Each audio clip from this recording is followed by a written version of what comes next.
என்னது biceps muscle சூப்பரேஷன் பொசிஷன்ல ரொம்பவும் ஸ்ட்ராங்கா இருக்குமா ப்ரொனேஷன் கம்பேர் பண்ணும்போது? இது உண்மைதானா? No argument, no politics. Let's get in the video. நம்ம ஃபோர் ஆர்ம் சூப்பரேஷன் பொசிஷன், அதாவது பாம் அப்வர்டா இருக்கும்போது இந்த பைசப்ஸ் டெண்டன் அழகா ரேடியஸ்ல உள்ள ரேடியல் டியூபராசிட்டியில் இன்செர்ட் ஆயிருக்கும். ஸ்ட்ரைட்டா லைன் ஆஃப் புல் வந்து பெர்ஃபெக்டா இருக்கும். லிவரேஜ் சிஸ்டமும் பக்காவா இருக்கும். அதனால பார்த்தீங்கன்னா எல்போ ஃபிளெக்ஷன் பயங்கரமா இருக்கும். அதுவே வந்து பாம் வந்து ப்ரொனேஷன் பொசிஷன், அதாவது பாம் டவுன்வர்டா ஃபேஸ் பண்ணிட்டு இருக்கும்போது ரேடியஸ் வந்து அல்னாவை கிராஸ் பண்ணியிருக்கும்ல, அப்படிங்கிறப்ப அந்த பைசப்ஸ் டெண்டாலும் பார்த்தீங்கன்னா லைட்டாக ட்விஸ்ட் ஆயிருக்கும். அப்படி ட்விஸ்ட் ஆகும்போது சம் எனர்ஜி அங்கே வேஸ்ட் ஆகும். அந்த அளவுக்கு ஃபோர்ஸ் அதால் ஜென்ரேட் பண்ண முடியாது. ஸோ ஃப்ளெக்ஷன் பவர் வீக்காக இருக்கும். அதுக்குன்னு பைசப்ஸ் வந்து ப்ரொனேஷன் பொசிஷனில் ஜீரோ மாதிரி கிடையாது, கொஞ்சம் லெஸ் எஃபிஷியண்ட்டாக தான் இருக்கும். பாதி ஹேண்ட் பிரேக் போட்ட காரை நம்ம ஓட்ட ட்ரை பண்ணுற மாதிரி. சூப்பரேஷன் பொசிஷனில் பைசப்ஸுக்கு சூப்பரேஷன் பொசிஷனில் லென்த் டென்ஷன் பக்காவாக இருக்கும். அதனால் ஃபைபர்ஸால் மேக்ஸிமம் ஃபோர்ஸை ப்ரொடியூஸ் பண்ணும். அந்த மூவ்மெண்ட்டில் ஃபுல் கிளாரிட்டி, ஃபுல் பவர். அதுவே ப்ரொனேஷனில் பார்த்தீங்கன்னா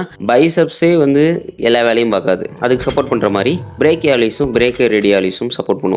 எப்படின்னா, ப்ரோ நாங்கள் இருக்கோம் பார்த்துக்குறோம் அப்படின்ற மாதிரி. ஸோ ஃபைனல் கன்க்ளூஷன், பாம் அப்வர்டாக ஃபேஸ் பண்ணிட்டு இருக்கும்போது பைசப்ஸ் ஹீரோ மாதிரி, அதுவே பாம் டவுன்வர்டு ப்ரொனேஷனில் இருக்கும்போது லோ பேட்டரி மாதிரி, ஆனால் ஸ்டில் ஒர்க்கிங் கண்டிஷனில் தான் இருக்கும். Biceps loves bible position, god level ஃப்ளெக்ஷனுங்க. Subscribe for more videos.